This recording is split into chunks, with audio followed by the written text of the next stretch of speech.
News and Views with myself, Salailo Makwidiri, on the Wednesday edition of News and Views. And as I mentioned before we went to that short break, that we'll be shifting our focus now to Sri Lanka, where we'll be diving into the recent political developments in that part of the world, particularly following the election of President Anura Kumara Tisanyake and the dissolution of parliament to pave the way for snap elections. And to help us understand the implications of these changes, we are joined by Raisa Wickrematunge, Deputy Editor at Himal Southasian.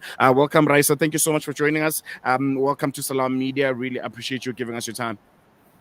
Thank you for having me. Happy to be here. Pleasure's all ours. I think first and foremost, I think the point of departure can just you giving us a brief overview of the elections and what it signifies for Sri Lanka's political landscape. I think it's more than 2 years since the world saw those images of the people of Sri Lanka, thousands and thousands of protesters who have stormed the residence of Sri Lankan president in Colombo. Where are we right now, and what's the next step going forward for the South Asian nation? Sure, and yes, as you said, this was the first presidential election that was held after the devastating 2022 economic crisis and the mass protests which led to the ouster of the then President Gotabaya Rajapaksa. But this election was also significant because for the first time, we had at least 3 leading candidates. We had actually as many as 38 candidates who were contesting, but 3 top candidates that included the opposition leader Sajith Premadasa, the incumbent president Ranil Wickrematunge, and then Anura Kumara Dissanayake, who is the current president and who won by with around 40% of the vote. It also went to a second preferential vote count for the first time. And the new president represents a departure from the kind of elite political families who usually dominate Sri Lanka's political landscape. It's also unusual because he comes from a party which has Marxist roots, but has over the years kind of transformed in a way and become more center-left. So yes, it's been a very interesting and fascinating election to watch, with more candidates than usual, and as a result, it was a bit difficult to predict who the winner would be. I want to focus a bit on the dissolution of parliament. If you can, what are some of the key reasons behind President Tisanake's decision to dissolve parliament, and how does this move reflect on his political strategy, if I can put it that way? Sure. So the reason that he dissolved parliament is because, as I said, he's in a somewhat unusual position. He went from having 3% of the vote in the 2019 election to winning with 40% of the vote, which is quite a leap. And as a result of that, he had only 3 MPs from his party in parliament.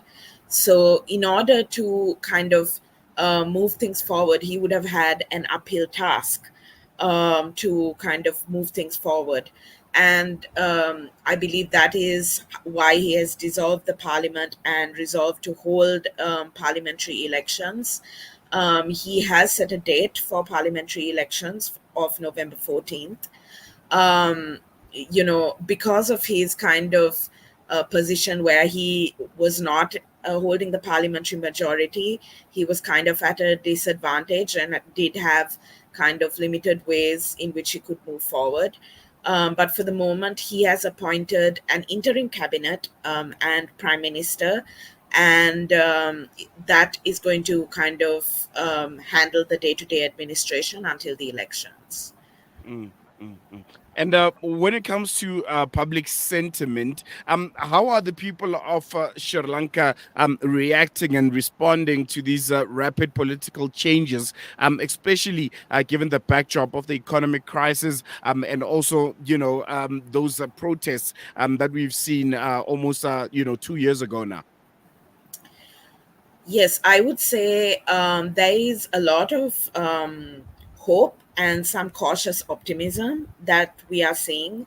That is also because these protesters did call for system change, and Anura Kumara Dissanayaka and his the coalition that he comes from, the NPP, positioned themselves as an alternative to the political elite, which is why he was able to win with a majority of the vote.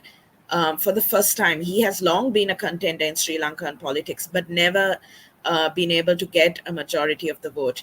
Part of that is also because of JVP's, which is a major party in the NPP coalition, their political history.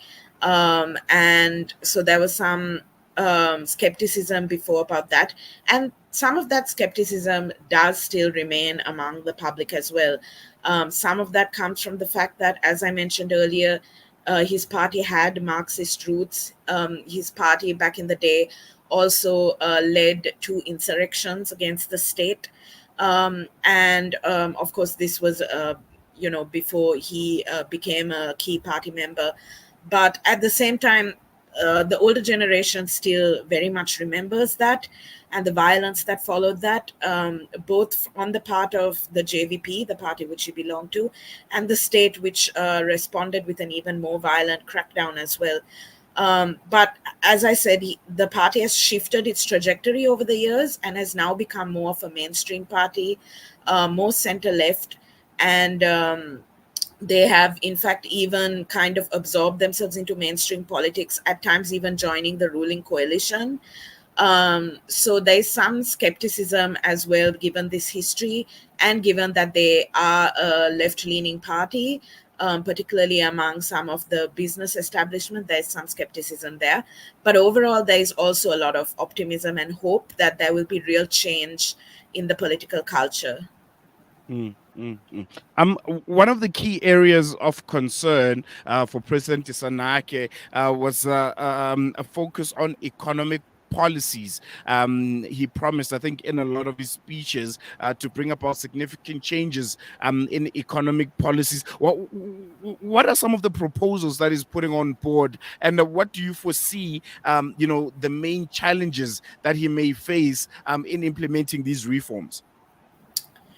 Yes, so he did put forward many economic proposals. The key one is that he has said that he's going to renegotiate the IMF program that Sri Lanka is kind of undergoing at the moment. Of course, the austerity policies that were enforced as a result of that IMF deal, which Sri Lanka had to go to, having run severely short of foreign currency, has really left its mark on the population, has pushed a lot of people into poverty.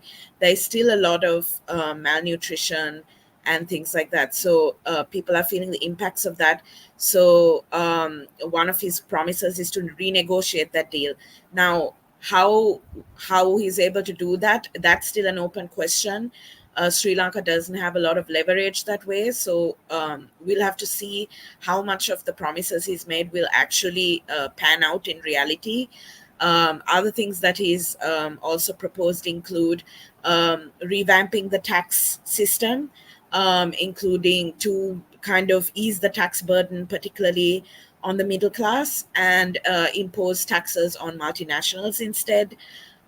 He's also proposed raising finances by way of several kinds of bonds, including bonds to encourage sustainable development, things like that. Lots of interesting ideas. However, I do wonder how he's going to raise the revenue in order to kind of implement some of these proposals. That remains to be seen how he's going to balance that, given the fact that we still are very much in a kind of dire economic situation. That kind of remains to be seen how many of these proposals will actually be implemented in practice. Mm, mm, mm. And just lastly, before I let you go, we only a few, a month and a half, maybe, to those elections on in November. How likely, do you foresee the outcomes of the general elections shift power dynamics within Parliament? I think we are likely to kind of see a shift in power.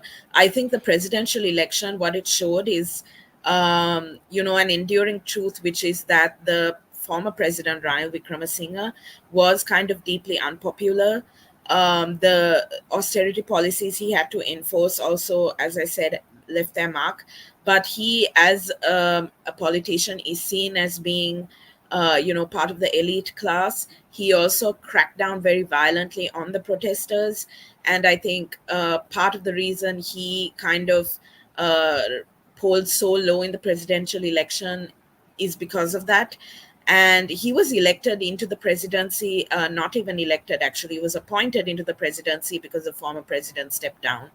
And it seems that he's not going to contest in the general election, because his party has been reduced to a single seat. So there's already a shift there in that one of the biggest political parties, one of their key representatives is not going to contest, and he's handed over to a younger person.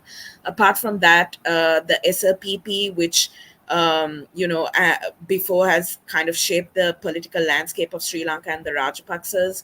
Namal Rajapaksa ran for the presidency and he polled really poorly. Again, a reflection of the protesters reacting to that kind of regime of corruption and nepotism. So I doubt that they will perform very well at the general elections as well. We'll have to see.